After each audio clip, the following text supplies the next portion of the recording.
saya mahasiswa UPDJJ Medan yang saat ini sedang melaksanakan praktek di lapangan.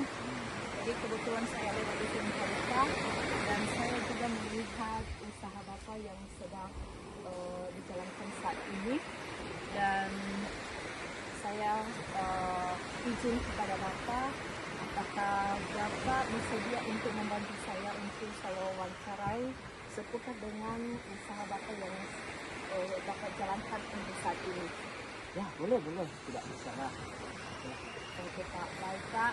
Jadi Pak, sebelum saya mewawancarai Bapak, jadi saya juga mau tahu atau ingin tahu tentang identitas Bapak dan juga usaha Bapak yang dijalankan untuk saat ini. Ya, perkenalkan, nama saya Uni Zali.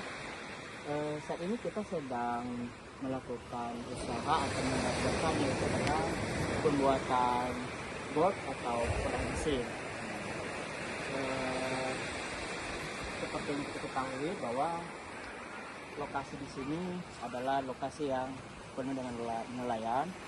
Jadi salah satu kebutuhan yang paling didasari oleh nelayan ini adalah alat atau kendaraan yang bisa digunakan untuk bisa melaut. Makanya dengan melihat peluang usaha tersebut, kita memiliki minat untuk membuat usaha ini, yaitu membuat bot. Dan ini usaha sudah berjalan kurang lebih 7 sampai 8 tahun.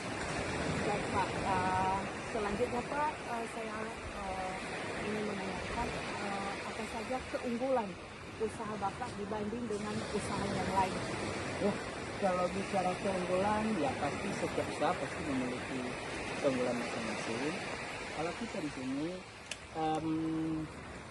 kita mengandalkan kualitas. Seperti yang kita lihat sekarang ini adalah proses pembentukan fiber. Ini salah satu keunggulan yang kita punya di sini. Artinya daya tahan bot bisa bertahan lebih lama. Nah, dibandingkan dengan yang dulu, itu adalah menggunakan semuanya itu adalah papan dan menggunakan yang namanya seng atau ada semacam yang harus dilapisi dia. Nah, sekarang tidak lagi, kita menggunakan yang namanya fiber. Jadi ini membuat bot ini lebih tahan lama, lebih awet, dan juga orang pun yang akan menggunakannya ini pun tidak akan merasakan kerugian. Nah, kualitasnya lagi, kita sudah membuat lebih banyak bot di sini, dan setiap orang yang sudah kita buat di sini pun merasakan hasil yang bagus ya. Mereka juga menikmati bagaimana kualitas yang sudah kita buat. Baik Pak, jadi saya juga ingin tahu apa saja kelemahan yang dihadapi.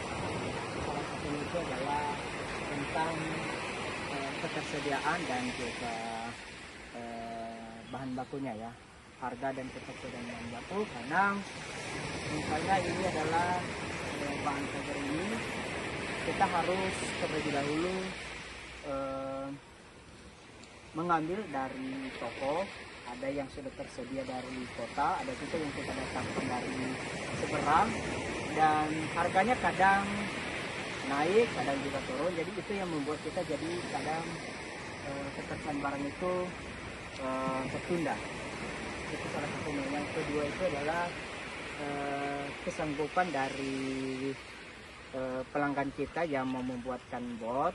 Ya, kesanggupan mereka di dalam menyiapkan bahan, ya, tergantung dari mereka. Apakah mereka mampu menyediakan langsung bahannya atau tidak juga menyediakan langsung bahannya, dan bagaimana kita mencari bahan itu yang bagus, yang sesuai dengan body ini. Jadi ya, kelemahannya di situ adalah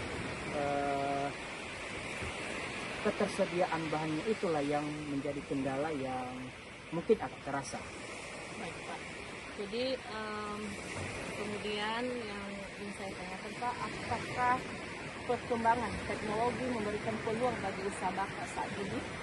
Ya, pasti terlihat misalnya kemarin, termasuk alat yang bisa digunakan untuk memotong kayu, alat yang bisa digunakan untuk melakukan perbaikan rekan-rekan yang mungkin ada kesalahan yang seni di tempat ini dan diperlukan yang namanya dengan alat-alat ya. Dan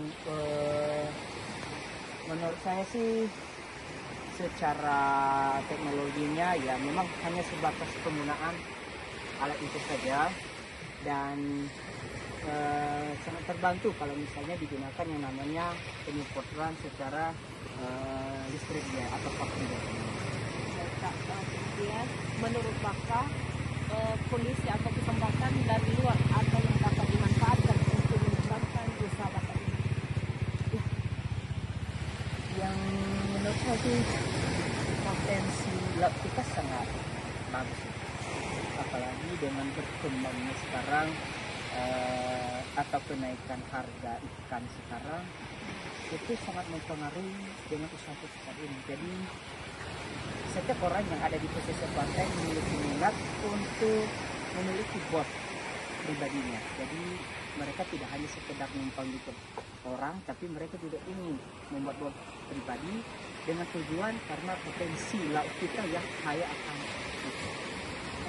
Itu saja yang perlu saya tanyakan Pak, dan saya berterima kasih sekali kepada Bapak telah bersedia atau meluangkan waktu untuk saya untuk membantu menyukseskan praktek saya ini. Jadi tidak ada balasan dari saya Pak. Semoga Tuhan memberkati Bapak, memberkati usaha Bapak, dan terlebih-lebih biarlah usaha ini menjadi berkat bagi keluarga Bapak. Ya, Terima kasih Pak. sama-sama.